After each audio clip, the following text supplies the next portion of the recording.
Meeting of the Flood City Council to order. Manny, would you take a roll call, please? Kent Miller. Present. Raymond Tonto. He's gone. Who will be? Matt Addy. Here. Lee McMillan. Here. Tony Dingler. Yes. Andrew Graybon. Present. Lloyd Luttrell. Present. Thank you. If you'd stand with me for the invocation and the pledge of allegiance. Heavenly Father, we come to you for the guidance, and we thank you for the freedoms that you allow us to enjoy, of freedom of speech and religion and the right to gather, and help us support our community and bring us some much needed rain that we need for our farmers to grow their crops. In your name we pray. Amen. I pledge allegiance to the flag of the United States of America and to the republic for which it stands, one nation, under God, indivisible, with liberty and justice for all.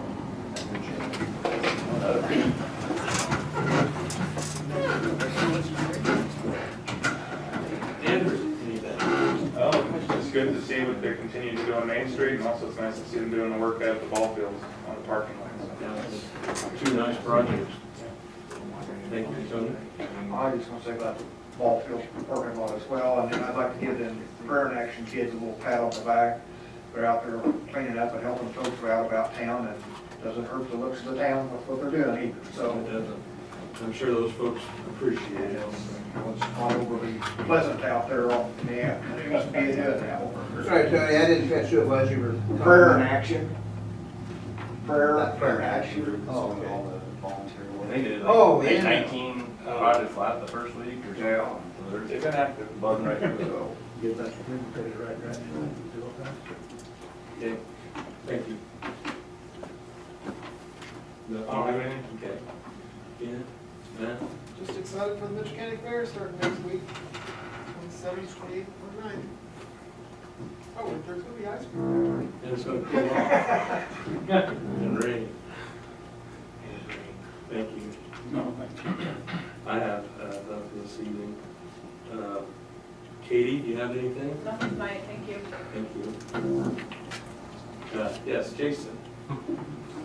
Just a couple updates. The first one, kind of in regards to water and where we're at on that, just kind of keep you guys in the loop.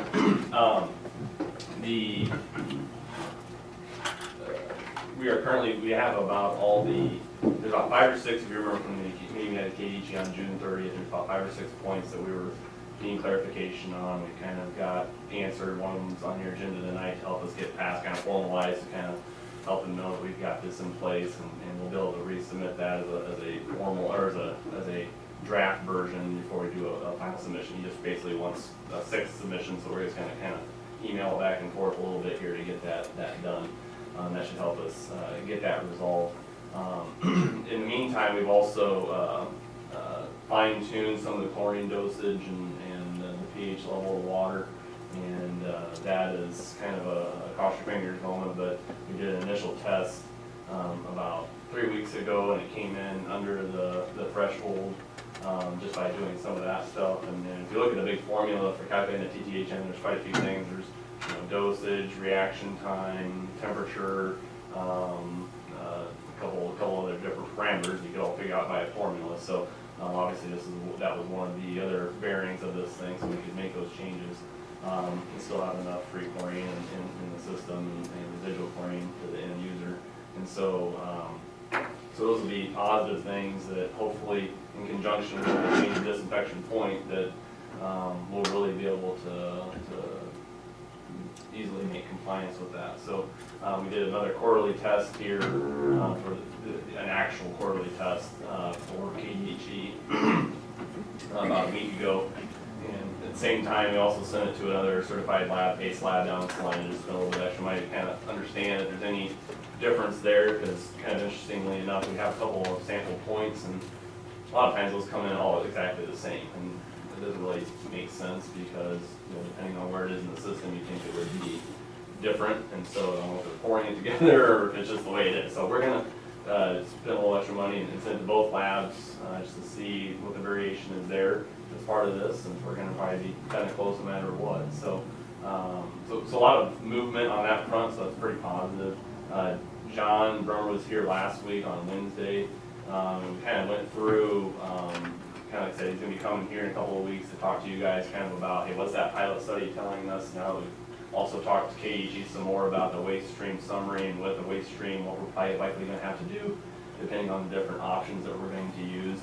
And really what we tried to do, and I kind of wrote it up here, but it's going to be a lot to read through it, so I'll kind of just highlight it. Kind of did this more for my own good too.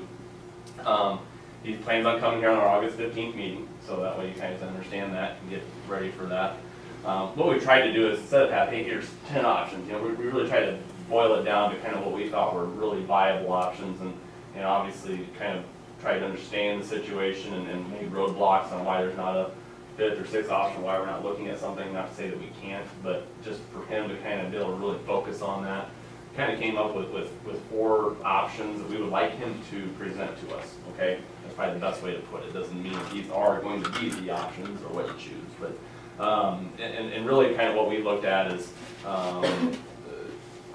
kind of 2 of the same type, okay? So the first would be a substantial upgrade of the existing facility, what kind of new technologies and systems and refurbishment, we put money into the front end of the plant, especially in the pre-sed basin and some of those other areas that we can utilize, and then, whether it's UV or ionization or some other technologies, and ultrafiltration still on the existing plant. So basically the first option would be use the existing water source, major upgrade, and through that upgrade, increase the production capability of the plant to, I think in that day, we figured it was, I think we're at 1.5 million today, to try to get to 2 million, okay? So that'll help us, allow us to potentially, satisfy new growth. We also think that it should allow us to be able to get, Mitchell 3, I think, if we had to.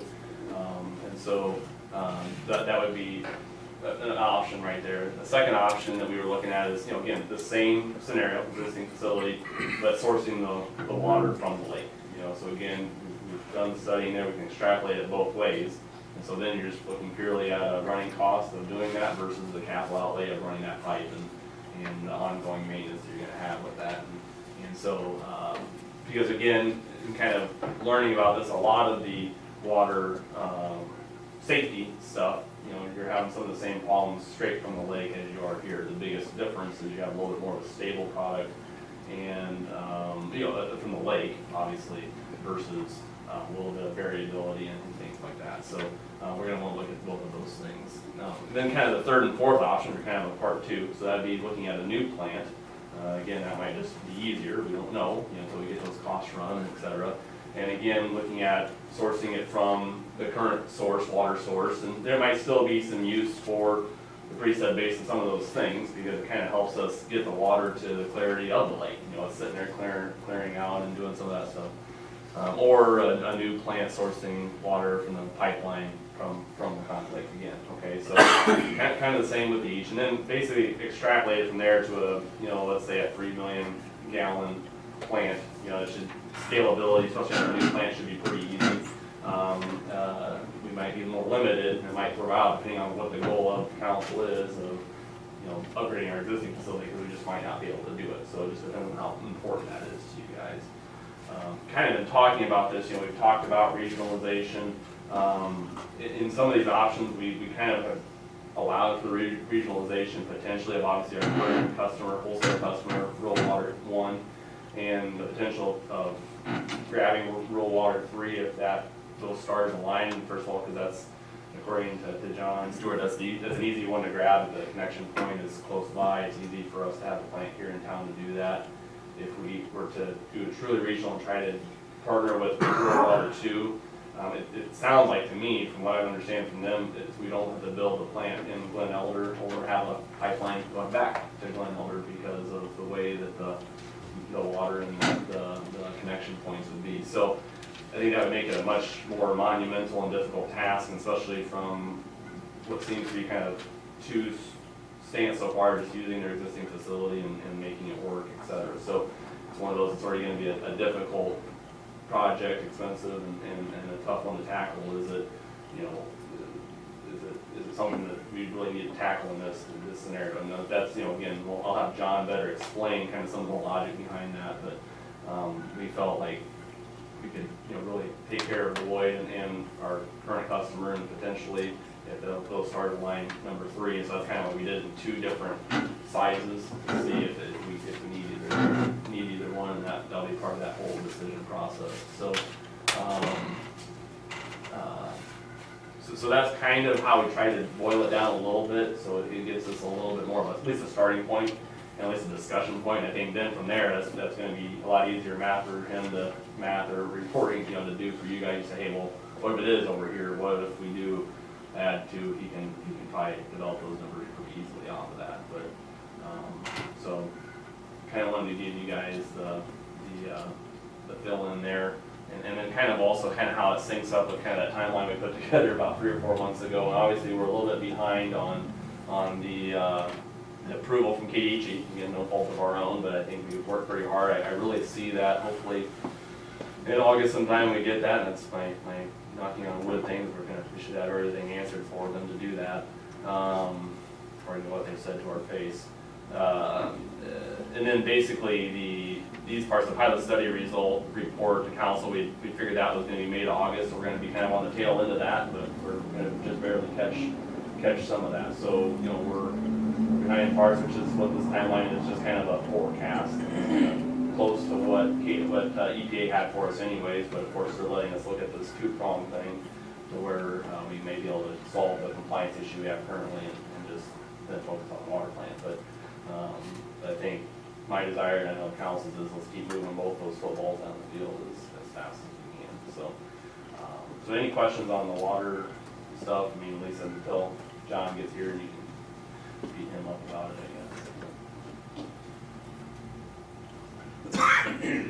guess. Kyle Railroad, I sent that email out to you guys, so I just kind of wanted to get that out to everybody in the room. But had some conversations back and forth with them. I cross-confirmed it with Kyle and KDOT. It sounds like they're just kind of working on a little bit of paperwork back and forth to get the final approvals all done.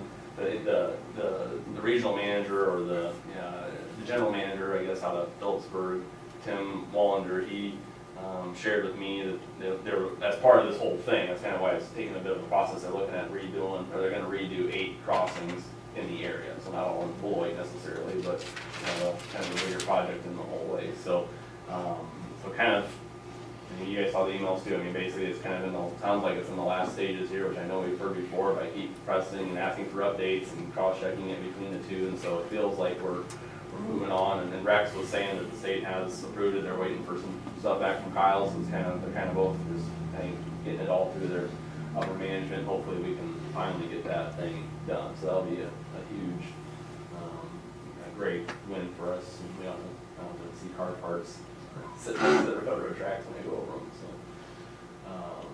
them. So hopefully, end of July here, August, we'll get some start dates like they had told us a couple of months ago. East Main, again, that's, I kind of wrote in my report for that. They are working feverishly on that. They even worked over the weekend. I forgot to check with Haley today, but the last I'd heard was they're going to try to do that next mainline pour on tomorrow, but I don't know if they're right there, but they're pretty darn close. They left the paving machine here. They had initially asked for the 2nd week of August for an extension for that, and we said no way. And we kind of wrote out a timeline that we felt could work for them. And obviously, some of the driveways were fairly steep in there because they were kind of engineered with more of the Manhattan type, grades, kind of used to that stuff. And said, hey, we got to have them a little bit flatter for that for residents. So we kind of met with a lot of residents along one, and so they're kind of meeting us in the middle of trying to get those flatter, further up into the driveway. So we're kind of working with them a little bit on the date. The finish date, and so we kind of mapped out for them how they keep their paving machine here. I think that's what they wanted to do, is break it down and move it and then bring it back, in that 1st week of August. So we kind of came up with the August 1st of saying, hey, that's kind of our last deadline here, that we feel that we give you some extra days for helping us with the driveways and some other issues out on the project that we need this completed by, or we're going to start doing the liquidated damages. So they're hustling pretty hard, obviously, like contractors do on all these projects, but a lot of it's just going to be pure time on the concrete. But I saw they're getting some pieces of sidewalk in, some different things in there now, so it's, a lot of it's open, but I see it, hoping the next week to 10 days, it'll be pretty close to being all the way open, so. Okay. That's all that. You got the economic development report? Yes, I do, yeah. Yeah, Heather's under the weather, so, August 10th is kind of what we had shared, and I'm gonna confirm this with Heather, she's been out of the office here the first 2 days of the week. I'm gonna confirm this with her, but I know that we had kind of set August 10th as the, kind of the public open house for the First Impressions that we've done, partnership that we've done with Play Center through, I believe, K-State, I think is the kind of the umbrella this has been done under. And so, we're gonna get that information out there, and I'll talk with Heather about as far as how much we broadcast that, or who we do it through, if it's the paper, the radio. I think it'll be pretty informative stuff that some people might enjoy hearing about, or at least the media they'll hear about and report it out. So, so August 10th is kind of that date that we had set aside, but I'll get that confirmed and emailed out to you guys. I think all probably, if you can make it, would probably find that to be pretty interesting, and kind of help us as we keep making decisions for our community. So, and that's about all I know on that. We are in the process of completing the application for the CBG, rehabilitation grant. We were supposed to meet about that today, but that's gotten pushed a little bit here. So I don't really have any update on that, but I know that they were working on